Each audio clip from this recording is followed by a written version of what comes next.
Allow God to talk to you.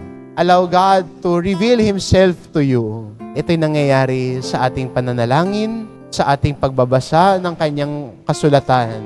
At kahit sa loob ng simbahan, sa ating pagninilay sa salita ng Diyos, ang Diyos din ay nagpapakilala at kumakausap sa atin.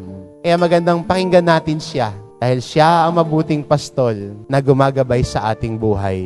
Magandang hamon, magandang imbitasyon at marahil maganda ring simulang hakbangin natin bilang mga nananalig sa Kanya na dumikit sa ating mabuting pastol.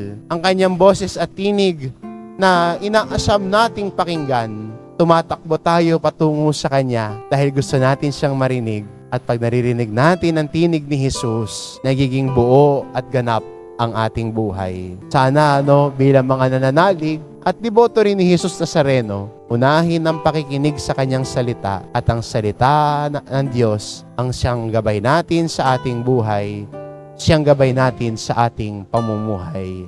Amen.